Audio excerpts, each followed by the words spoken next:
中华艺术科技大学第10任校长交接典礼，31日上午伫民生科技大楼国际会议厅来举行。伫中华医大董事长陈志文的干稿之下，下任校长孙一鸣将应信交接予新任校长李品娥，象征校务发展的成团甲责任的交付。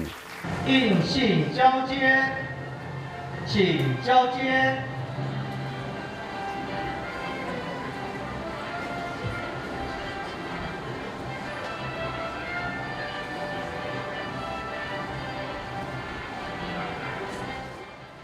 卸任的崔一鸣校长，他在任内对中华医大的付出和贡献，在孙校长的带领下，学校在各个专业领域均有卓越的成绩，尤其是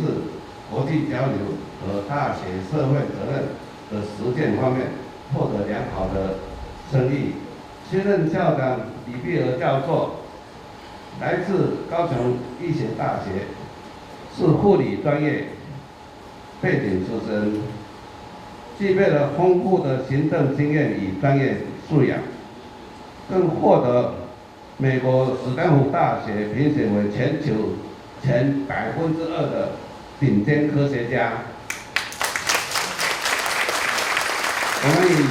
欣喜和期盼的心情，欢迎您加入我们中华医大的团队。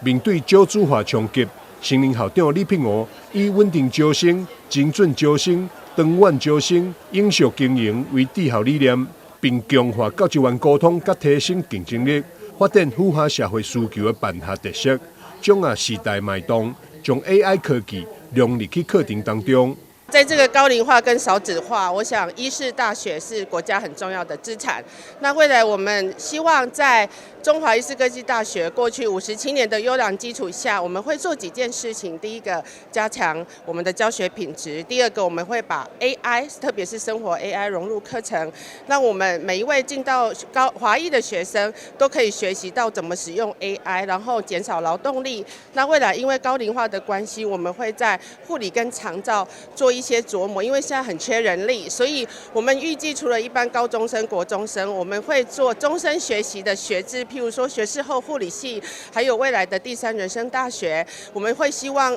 大台南还有高雄嘉义有一些人可以进来从事这个念这个照护的科系，未来有机会从事这个照护的工作，甚至于不从事照护工作也可以把家人照顾好，因为一位照护人员如果可以把家人5、6个人照顾好，他们身体很健康，我们就可以减少就医，就减少到医院去。我想这对国家社会是很重要的。李品娥校长表示，配合国家健康照护政策，甲超高龄社会来临，掌握优势，回归医护领域，测量华裔护理、医术甲健康科技人才培育的招牌，希望透过整合科学特色甲创新，朝向永续发展目标来迈进。